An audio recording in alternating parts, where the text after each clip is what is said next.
Kita kembali ke bahagian ketiga, sesi perbualan bersama Datuk Dr. Nazrihan. Datuk, saya nak bertanyakan soalan ini, Datuk. Tadi Datuk sebut tentang trader yang ada di Malaysia menggunakan teknologi yang Datuk kata agak lapuk. Agak lapuk, ya? Agak lapuk, betul. Okay. Bila lapuk pun dorang buat duit. Adakah teknologi baru ni boleh buat duit lagi banyak ataupun apa? Yes, don't get me wrong. End game dia sebenarnya, Datuk. Okay, don't get me wrong. Kaedah lapuk boleh buat duit. Tapi we're talking about Robbins Cup. We're talking about the best in your field. Alright. Kalau you nak buat return macam mana saya buat, 300% in quarter 1, 350% quarter 3. Kita perlukan kaedah yang cutting edge. Dia sebenarnya macam ni tu. Dalam dunia trading, lagi ramai orang pakai kaedah tersebut, dia akan hilang efektif dia. So dalam dunia trading, kita kena contrarian. Kita kena pakai teknologi yang orang jarang pakai, baru kita boleh exploit loophole. Faham. Sebenarnya saya sebagai day trader, saya spend masa setahun ni, especially kat Dubai, saya cari loopholes. Apa loophole, or to be more exact, market inefficiency yang kita boleh exploit. Kita hanya boleh identify benda ni menggunakan kaedah-kaedah baru. Contoh saya cakap tadi, footprint chart. Alright. Ataupun kaedah book map. Kita fokus interaction imbalance antara aggressive buyer and aggressive seller. That means they hit the bid, they hit the ask.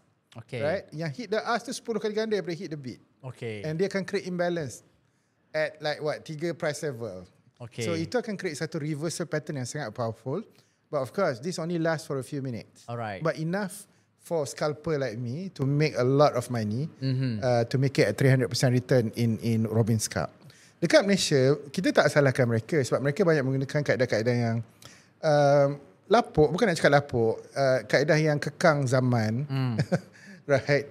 Contoh candlestick. Bukan nak cakap candlestick tak bagus. Okay? If it fits you, okay, fine. Cuma kita tak boleh pergi jauh. We cannot make it in the top 5 leaderboard. Kita pakai kaedah per bar chart, kita pakai kaedah support resistance. Benda biasa kita guna moving average. Tak boleh. I've heard of that. Kita kena ubah sikit. Kita kena pakai kalau dulu kita ada VWAP, kita kena pakai anchor VWAP. Sekarang ada benda baru. Right? VWAP malah kita boleh anchorkan, kita pakai volume profile yang terbaru. Saya takut ni ramai tak faham. Tapi point saya adalah banyak teknologi cutting edge ni kita kena belajar dan kita gunakan. Right? Dan kita boleh gunakan pada macam-macam benda. Of course, kategori saya futures. Kita boleh gunakan dalam saham bursa. To be honest, bursa banyak saham-saham yang bagus untuk kita day trade. Especially warrants di Malaysia. Dan saya dah test footprint teknologi ni. It's very good for bursa punya warrants. Of course, warrant ada yang syariah, ada yang tak lah. Alright. So ini antara benda baru yang saya nak bawa. Right? Dan kita akan come up dengan simulator punya account, simulator punya model yang mana orang boleh gunakan simulator kita dan test footprint teknologi ni. So dalam footprint teknologi ni saya nak bagi hint sikit lah. Kita ada delta breakout. Right? Kita ada delta divergence. Di mana market make a new low, tiba-tiba aggressive buyer datang. That is the best signal. I repeat, market make a new low, right? Tiba-tiba aggressive buyer datang. Berpuluh-puluh ribu. Ini kita panggil delta divergence. Right? Dia surface. Itu best. And then kita combinekan dengan imbalance antara aggressive buyer dengan aggressive seller. Kita nak cari stack imbalance. Kita nak tengok ada market sweep. Market sweep ni maksudnya buyer tu beli at all price level. Buyer ni biasanya jerung lah. Dia nak beli semua at all price level. Dia akan hantam order. Market order at all price level. Kalau Tesla kita 1000, 1001, 1002 contoh. Right? Jadi this teknologi baru yang dan saya rasa Bursa Malaysia kena memainkan peranan untuk pioneer teknologi ni. Right. Satu benda yang saya suka adalah benda ni akan memberi level playing field kepada retail trader. Saya kesian tengok pelabur-pelabur runcit. Khususnya dekat Malaysia, Allah kesian diorang. Sebab kita tak ada sophisticated tool. Kita selalu menjadi mangsa kepada headline newspaper yang mana yang telah di manipulate oleh beberapa pihak. Kita menjadi mangsa kepada jorong-jorong. Retail trader ni yang selalunya rugi. Jadi dengan adanya teknologi baru ni, yang mana saya profit to the world. Right. Hat-trick. Alhamdulillah hat-trick. Dan insyaAllah saya nak buat satu lagi quarter. Kalau boleh jadi quartero. Super hat-trick. Ni saya dah. Oh, you're still up for it? I'm going for the fourth quarter. Dah 3 kali dah, Dato'. No, I want to beat Andre Sanger. Andre Sanger is probably the most famous now in Robins Cup. Dia menang paling banyak championship. Berapa kali dia menang? Dia dah menang 5 kali kalau tak silap saya. 5 kali. So you want to beat his record? I want to have another one, fourth quarter, so that I can have a super hat-trick for this year. And maybe one more, either Global Cup or another category. Yeah. So I just want Malaysia to be at the international level. I want to, and then I harap lagi ramai Malaysia akan juga join me, pilih mana-mana kategori yang korang suka, right? And meriahkan lagi, ya. Kita nak tengok nama bursa dekat situ, Malaysia dekat situ, ya.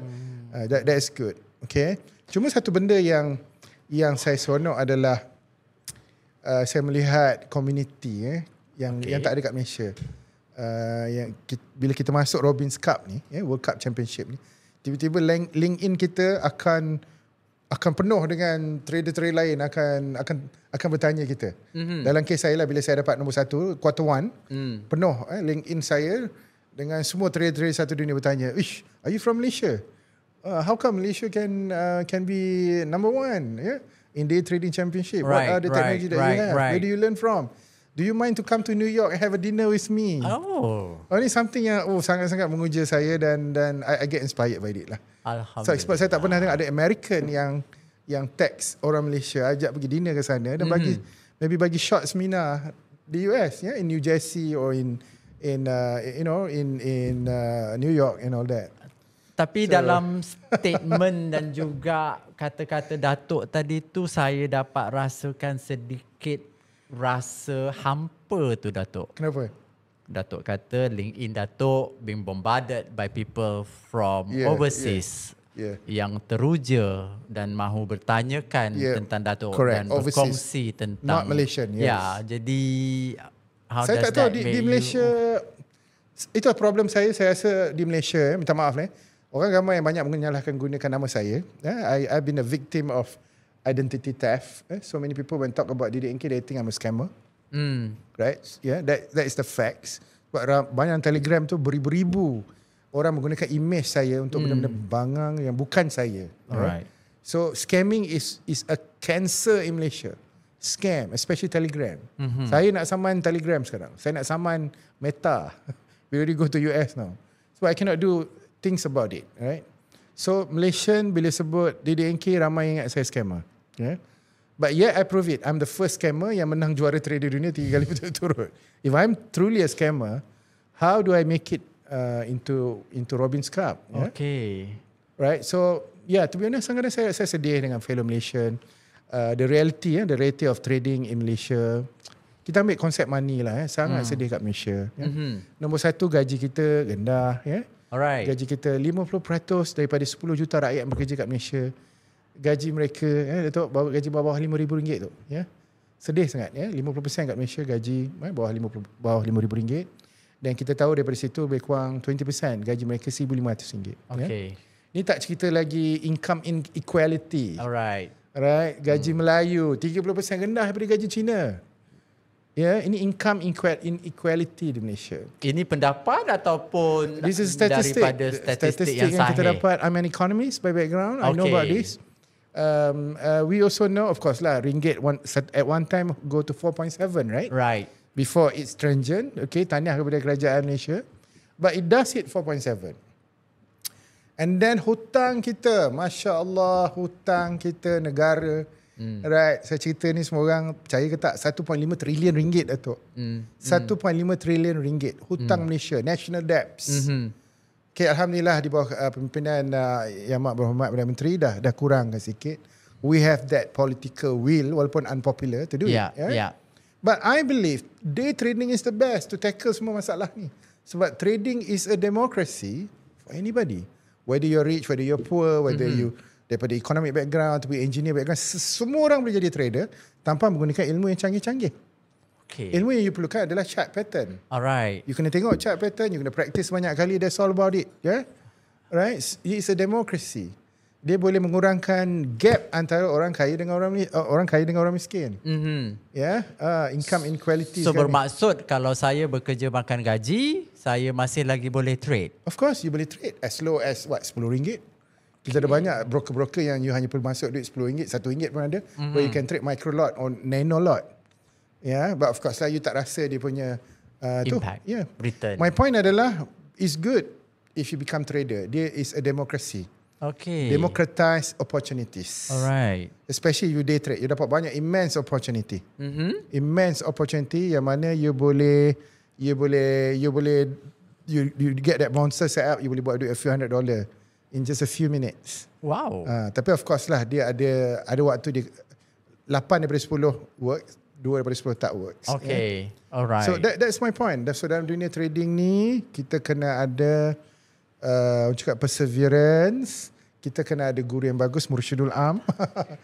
Mursyid or mudir, alright, rakan-rakan orang cakap kan. Kita kena ada halaqah kita bahasa Arabnya lah.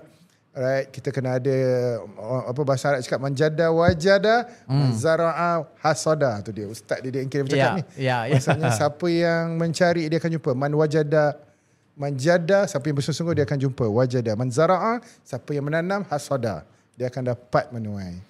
Okay. Tapi saya kena honest, saya kena jujur pada semua yang lihat podcast kita ni. Right. Saya rasa yang nak podcast ni kebanyakan Gen Z, mungkin Gen Millennial.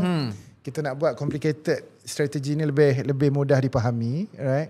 To be honest, bukan senang saya nak cari teknologi ni Tok.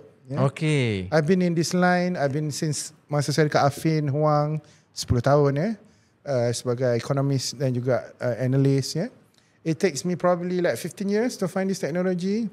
Dan you mahu kongsikan kepada saya nak kongsikan, orang. Right? Despite all the crisis, turbulence dan sebagainya. Market go up, go down, alhamdulillah.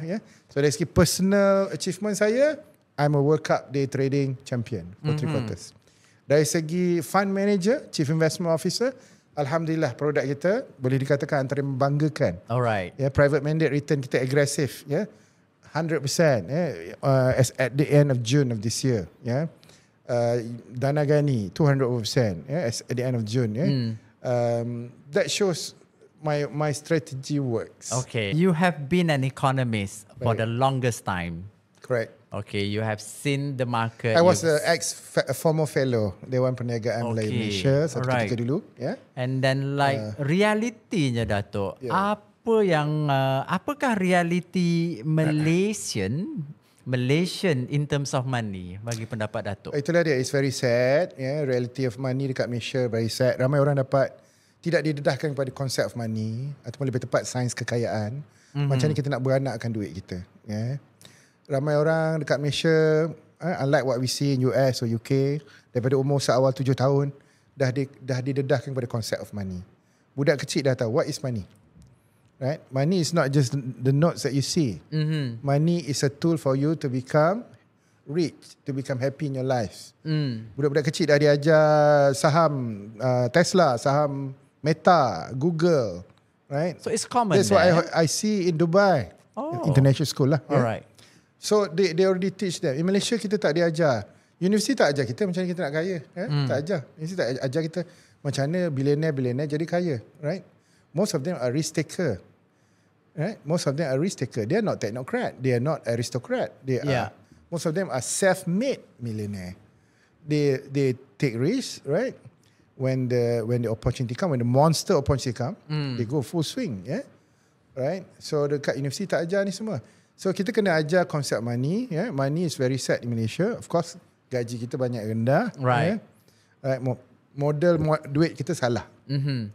Model duit kita adalah get rich quick. Kita diajar macam mana nak buat duit 100% dalam satu hari, contoh. Itu salah. Okay? Kita kena think long term. Right. Kita kena think long term. Kita kena realistic dengan expectation kita. Along the way, kita akan jumpa banyak monster punya opportunities. Faham. Bila bercakap tentang Gen Z, Datuk tadi Datuk sebut. Dan juga tentang tangga gaji di Malaysia yang sedikit ke bawah. Dan ramai orang ataupun ramai generasi ini yang tak boleh handle instant gratification. Apa saranan Datuk sebenarnya? Yalah, kita tak salahkan mereka sebab mereka dah bertahun-tahun dalam keadaan yang bukan nak cakap miskin tapi yang dalam keadaan tidak senang, ya. Okey. Kita tahu majoriti rakyat Malaysia gaji bawah RM5,000 kerja bertahun-tahun, ya. So kita punya pyramid, kita punya demographic is like a pyramid, right? Pyramid. Hanya lebih kurang 5% je rakyat Malaysia yang gaji above RM15,000. 5% daripada 10 juta orang gaji lebih RM15,000. Macam mana kita nak buat Malaysia setanding dengan Korea? Macam mana kita nak buat Malaysia ni tiger economy? Bila hanya 500,000 rakyat Malaysia gaji lebih RM15,000. Ya? Kita nak diamond shape demographic. Kita nak majority rakyat Malaysia, ya, mungkin 60% rakyat Malaysia gaji mereka antara 10,000 ke 15,000. Right? Which is long way to do it. Yeah? Alright.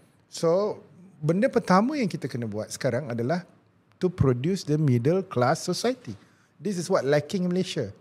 Masih tak cukup middle Memang class society. Memang tak ada middle class yang 5% je tu. Gaji 15,000 kat atas. Itu considered middle class. Kita 10 juta rakyat 500,000 saja. Middle class means you're by standards, right? Your income should be roughly about $3,000-4,000, lebih kurang RM15,000. Right. If you use PPP-nya parity model dekat US. Memang tak cukup, right? Okay. Majority gaji bawah RM5,000. Forget about GST.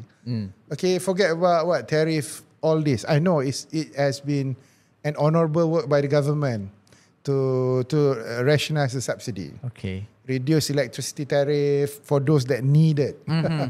Unfortunately, it doesn't work to create middle class society. Alright. Kita perlukan middle class society to be a tiger economy. And I believe the best way to be, or the fastest way to be a middle class society tu, is to be a trader, professional day trader. Because you can have that amazing fast wealth transfer in a very short period of time. And you have no tax also as at this moment. Right. If you're a casual investor, retail trader, tak ada tax. And the wealth transfer is fast. You have what 100,000 saham di dunia? Alright, and you have a lot of stock that goes up like what 10% every day. Kita ada beribu-ribu saham yang naik 10% in just in one day. Some of them goes up like what 50-60% in one day. Right. So your job as a momentum day trader is to identify this explosive stock before it explode. Sorry, I've been carried away by all this. Alright. My Tapi point listening adalah to your explanation, Dato'. Yeah. Saya sendiri pun sebagai seorang yang dah nak hampir pencen, menjadi lebih teruja. Is it too late for me, Dato'? It's not too late. My suggestion is, you start small. Alright. You start small first. You learn all the basics about trading. Then you learn only one strategy. Only one. Jangan belajar banyak. Belajar satu strategy. There's so many strategy for you to make money. Right. Just stick with one strategy. And just focus on only one stock. Okay. Jangan banyak stock. If you trade gold only. Okay. Alright. If you trade oil only. If you trade Tesla, main Tesla aja. Jangan main benda lain. For start. And then use the strategy that you learn. Whatever strategy that you learn can be breakout or breakdown. Ada banyak mean reversion. I don't want to go about it. Right. Cari time frame yang sesuai dengan you. Alright. Kalau you beginner, jangan pergi day trading lagi. Okay. Jangan pergi scalping. Mungkin you beli hari ni, jual 3 hari. Contoh. Alright. Yeah.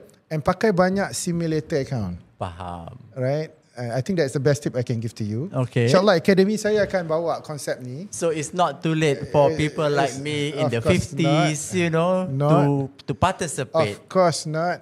Kita boleh tengok dekat US ramai yang bermula seawal umur 60 lepas dia orang pencen, right? Oh, aktiviti orang pencen juga. Cuma dekat US you boleh pakai EPF account untuk trade. Okay. Dekat US they have this 401 account, IRA account. Right. But Malaysia we don't have that. Okay. Interesting. Yeah, very interesting. Alright, soalan saya yang seterusnya, Datuk, sebagai seorang trader. Right.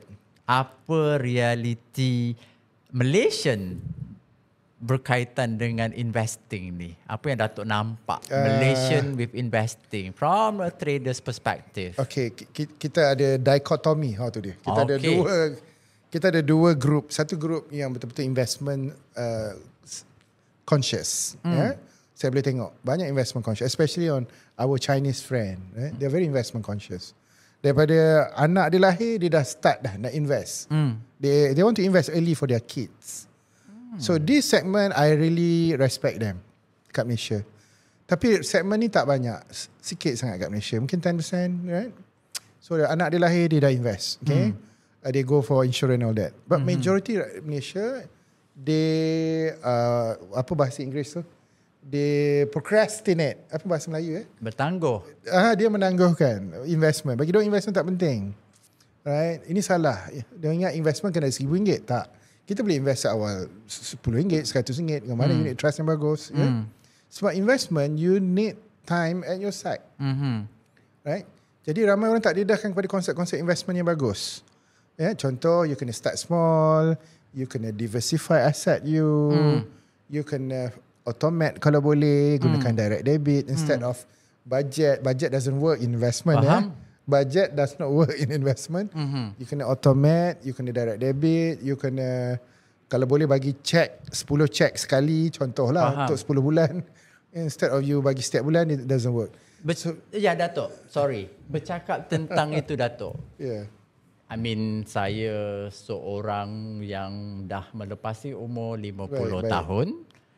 Kita diajar, programming kita masa kecil dulu adalah belajar pandai-pandai, cari kerja yang bagus, kemudian dipaksa untuk melabur ataupun dipotong gaji dan kita ada EPF. Yes, that's a good concept. Skim persaraan dan dan ada juga skim persaraan yang dah memang ada dalam pasaran sekarang, Datuk. Kenapa kalau saya boleh syorkan kepada generasi yang seterusnya untuk start explore apa yang Datuk cakapkan sepanjang 1 jam ni, Datuk. Macam mana kita nak sampaikan pertama sekali dapatkan buku saya ni, Autopilot Investor. Dalam buku saya tu semua kita cerita. Actually, EPF concept, right, where they deduct our salary is brilliant. And I'm pretty sure EPF bukan konsep pertama. Konsep pertama adalah tax, cukai, LHDN. Betul. LHDN is the most brilliant concept in the world. Sebelum kita tengok gaji kita, dia dah lesap pergi dekat LHDN. EPF is the second. Maybe, I don't know, Sakso tabung haji pun buat benda yang sama. Why not we do the same? Why not we do the same? Right? That means kita cari whatever lah. It can be Berjaya Mutual, it can be any other fund house. Right. Kita work dengan HR kita. Minta HR kita tolak gaji aku siap-siap. Masuk dalam investment panel yang korang approve. Alright. Right? Contohnya lah. Supaya bila kita dapat slip gaji kita, dia dah tolak siap-siap RM100. Sebab kalau nak harapkan kita buat, memang tak ada. Memang tak ada. Kita kena tolak siap-siap. Kalau kita tak mampu RM100 sebulan, saya susulkan RM1 setiap hari. Sekarang teknologi kita boleh direct debit every day. Kita boleh direct debit every day, but of course we have to work with the bank lah. And kita boleh juga bekerjasama dengan HR, dengan insurans. Insurans pun, setengah insurans juga membenarkan untuk automate benda ni. That is the best way. Bayangkan ya Tok, let me ask you, you dah berapa tahun bekerja Tok? If you don't mind. 27 tahun. 27 tahun. And you rasa berapa banyak cukai you dah bayar? 27 tahun. Jangan cakap lah Datuk. Janganlah cakap. Tapi saya reda untuk kemajuan negara, Datuk. Mungkin dah berjuta. Saya tak tahu berapa. Ya, tapi saya reda sebab saya tahu ke mana ianya pergi. Okay, tapi you boleh agak berapa besar cukai yang you dah bayar betul. And you tak rasa, betul. You tak rasa. You unconscious kan? Sebab dia dah tolak siap-siap. Correct. And you just don't mind. Okay. Why not we do the same over that 27 years? Just imagine if you invested RM1,000 or whatever every month dengan Berjaya Mutual. Contoh. Just bagi contoh. Dah 27 tahun, you bagi RM1,000. Tak kisahlah Berjaya Mutual or whatever house. You tak sedar. Selepas 27 tahun, imagine every year you can make bodoh-bodoh, let's say lah, return equities stock market now is about 10% a year. Average, S&P 500. That RM1,000 that you deduct, you probably have like, I don't know, 1.5 million maybe right now. Right? So I think this is the best system that slowly but almost surely can transform you into millionaire. Alright. So I think autopilot investment is the best. But kalau kita nak buat sendiri, memang tak akan kita buat. Memang tak akan. Betul. Even like for example Datuk, kita ni sentiasa dimomokkan bahawa tentang pulangan ya Datuk tentang pulangan EPF berapa persen, dan kalau ada pulangan yang lebih daripada EPF, you are on the borderline between scam ataupun it's just You know what I mean? So sekarang, you know what I mean? How do we fine tune pemikiran ini bahawa sebenarnya ada alternatif lain yang lebih selamat insya-Allah, dan kita tahu tentang risiko apa yang kita mampu ambil ni, Datuk. Betul. Sebab tu kita kena sentiasa orang cari upgrade ilmu kita, ya. Right. Kita kena keluar daripada kelompok keselesaan kita, kepompong. Keluar, pergi dengar. Sekarang pun boleh pakai phone je, webinar. Kita ada banyak webinar dalam TikTok dan sebagainya. Belajar sikit, right? Apakah investment baru di luar sana, ya? Berjaya Mutual, alhamdulillah kita ada one of the best investment product. Alright. Yang mana kita ada private mandate at all risk level. Okay. Kalau you aggressive, go for aggressive. You super aggressive, go for super aggressive. You conservative, you go for ultra conservative and all that. Kita ada banyak, right? We even have almost guaranteed return dalam IMTN kita, Islamic Notes. So actually ada banyak produk yang sesuai dengan risk level kita. Cuma kita ni kurang membaca atau mendengar. Kita masih lagi, yang aku tahu adalah EPF, kan? Ya. Bukan nak cakap EPF tak salah. EPF bagus. EPF untuk saya rasa bukan salah masyarakat ni, Datuk. Ni salah Datuk sebenarnya. Salah aku, bagus. Ya, sebab ramai orang sebenarnya tidak tahu wujudnya apa yang Datuk buat ini sebenarnya. You know, jadi itulah saya rasa seronok dapat berbual dengan Datuk. Dan saya makin faham. Bagus. Saya makin faham, dan saya juga adalah salah seorang pelanggan ataupun seorang pelabur. Alhamdulillah. Dengan Datuk untuk tempoh masa alhamdulillah 4 tahun, dan saya lah antara 10,000 yang tersenyum itu. Terima kasih Datuk. Dan saya rasa saya on my personal capacity, saya dah boleh rancang persaraan saya, dan saya dah boleh kira berapa banyak yang saya patut ada selagi ada nyawa di kandung badan ini, insya-Allah. Dan kita sendiri boleh kira bila kita dah pencen ni, Datuk, kita dah rasa apa nikmat dunia. Dan sekarang ni kita mempersiapkan diri untuk ke sana. Dan kita boleh plan apa yang kita nak buat untuk bantu kita di sana nanti. Terima kasih juga saya nak ucapkan pada Datuk kerana menyediakan satu platform pelaburan yang bagus. Tapi itulah, Datuk, saya berpeluang kenal, saya berpeluang tahu, saya berpeluang diajar, saya berpeluang diberitahu tentang produk, tentang keupayaan Datuk, tentang kepakaran dan juga kebolehan Datuk untuk bagi return yang bagus untuk saya. Akan tetapi ramai yang tidak tahu. Di luar sana ramai yang tidak tahu, kerana apa yang mereka tahu, Datuk Dr. Nazrihan adalah scammer. Itulah dia berlaku. Identity theft. Apakah saranan Datuk kepada orang yang menonton podcast kita pada hari ini? That's one reason kita buat podcast ni. Sebab kita yakin podcast ni accessible, especially pada Gen Z, Gen Millennial, daripada phone kita boleh dapat. Kita nak kupas benda-benda yang complicated jadi lebih mudah dipahami. Jadi advice saya adalah kita jangan terpedaya dengan banyak too good to be true promise. Kebanyakan modus operandi mereka adalah menggunakan nama selebriti yang ternama. Khususnya mereka dalam bidang investment. Bukan saya seorang, ramai lagi mangsa-mangsa lain. Betul. Tengku Zafrul, siapa ramai, even Datuk Johari, Datuk Johari Ghani dan sebagainya. Even Perdana Menteri pun pernah diguna. Yang di scam kan. Tapi mungkin saya lebih parah lah. Sebab saya memang dalam bidang ni.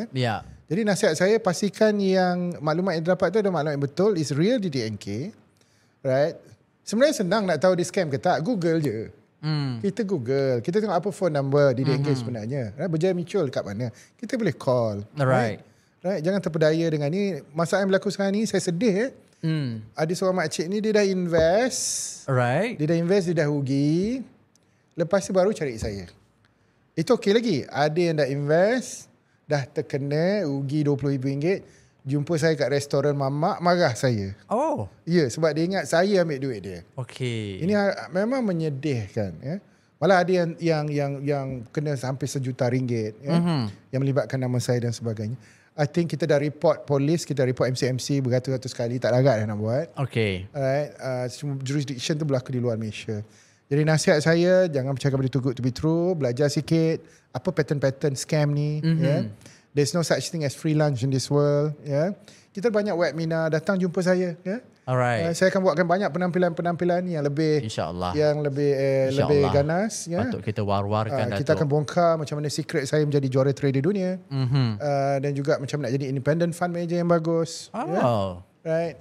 Kita akan war-warkan this great opportunity. So I always believe in profit sharing. Right. I always believe in risk sharing. Right. And most important thing is that knowledge sharing. Yeah. And kita kena go for the excellent. Push the boundary. Make Malaysia well known. Right. Aku dah geram betul ni dengan Amerika, Datuk, dengan UK. bersabar Datuk. Kita sudah sampai ke penghujung rancangan cerita politik belum lagi ni. Betul. Kita sambung nanti Datuk.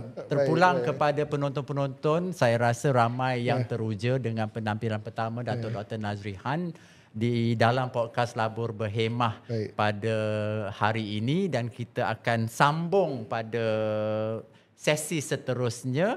Sila tinggalkan komen, feedback dan juga kalau boleh share your thoughts ya. Janganlah kongsi ataupun express yourself negatively. Kita belajar dan kita wujudkan peluang ini untuk Datuk Dr. Nazri Han berkongsi dengan apa matlamat dia dan juga apa saranan dia dan juga apa yang dia mahukan berlaku di Malaysia pada masa yang akan datang. Datuk, kata-kata terakhir Datuk untuk episod kali ini Datuk. Kata-kata terakhir saya adalah jati diri Malaysia. Right? Kita kena sayang Malaysia. Kita kena percaya dengan konsep Malaysia. Itu boleh jadi episod seterusnya Datuk, jati diri Malaysia. Right, kita kena percaya konsep empowerment. Okay. Right, and kita kena percaya that we are the best in any field that we do. Be the best in the field. The best. Yeah. Terima kasih Datuk Dr. Nazri Han kerana bersama kita pada episod kali ini. Kita akan bertemu anda di episod seterusnya. Jangan lupa tinggalkan komen, feedback dan saranan untuk kita ambil iktibar. Terima kasih. Selamat menonton.